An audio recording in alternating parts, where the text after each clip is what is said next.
Carta do apóstolo Paulo aos Romanos, capítulo 11. Pergunto, pois, acaso Deus rejeitou o seu povo? De modo nenhum, porque eu mesmo sou israelita, descendente de Abraão, da tribo de Benjamim. Deus não rejeitou o seu povo, o qual de antemão conheceu. Ou não sabeis o que a Escritura diz de Elias quando clamou a Deus contra Israel, dizendo: Senhor, mataram teus profetas e derrubaram os teus altares, e somente eu fiquei, e procuram matar-me. Qual foi a resposta divina? Reservei para mim 7.000 homens que não dobraram os seus joelhos a Baal. Assim também no tempo presente sobrevive um remanescente segundo a eleição da graça. E se é pela graça, já não é mais pelas obras. Se assim fosse, a graça já não seria graça. Que diremos então? O que Israel busca, isso não atingiu, mas os eleitos o alcançaram, e os outros foram endurecidos. Como está escrito, Deus lhes deu espírito de indiferença, olhos para não ver e ouvidos para não ouvir, até o presente. E diz Davi, que a mesa se torne em laço e armadilha, em tropeço e retribuição para eles.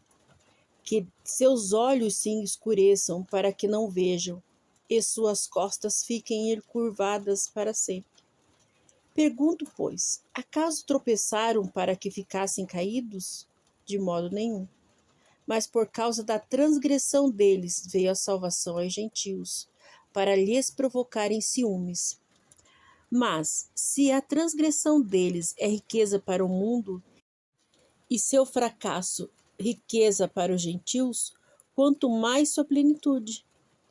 Dirijo-me a vós, gentios, visto que sou apóstolo para os gentios. Glorifico o meu ministério, para ver se, de algum modo, posso provocar ciúmes em meu povo e salvar alguns deles. Pois se a rejeição deles trouxe reconciliação ao mundo, que será sua aceitação senão vida entre os mortos? E se as primícias forem santas, também toda a massa o será. Se a raiz for santa, também os ramos o serão.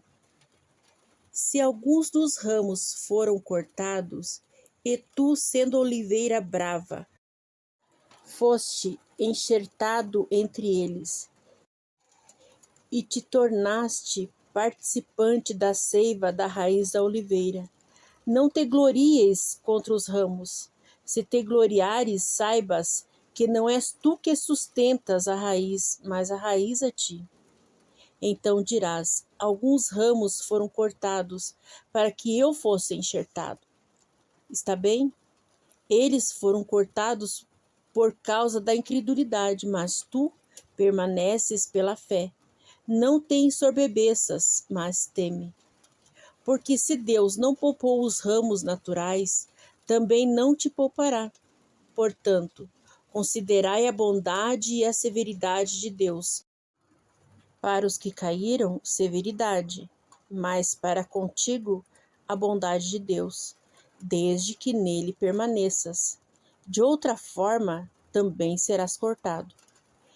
Eles também, se não continuarem na incredulidade, serão enxertados, pois Deus é capaz de enxertá-los de novo.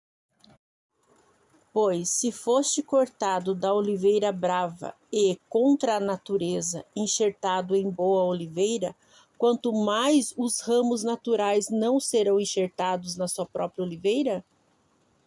Porque não quero, irmãos, que ignoreis este mistério, para que não sejais presunçosos.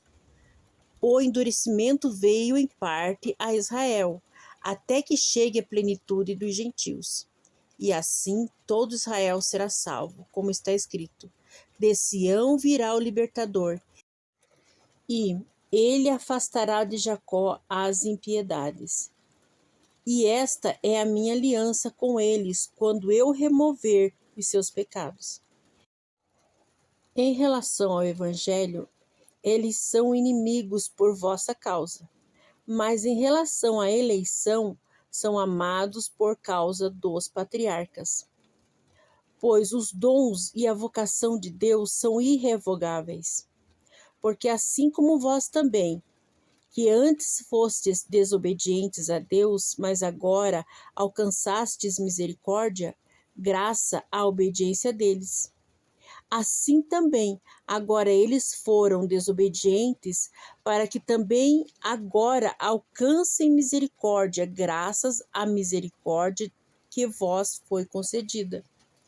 Porque Deus encerrou a todos debaixo da desobediência, para exercer misericórdia para com todos. Ó profundidade da riqueza, da sabedoria e do conhecimento de Deus! Quão insondáveis são seus juízos e inescrutáveis seus caminhos! Quem conheceu a mente do Senhor? Ou quem foi seu conselheiro? Quem primeiro lhe deu para que venha a ser recompensado? Porque dele, por ele e para ele são todas as coisas. A ele seja a glória eternamente. Amém.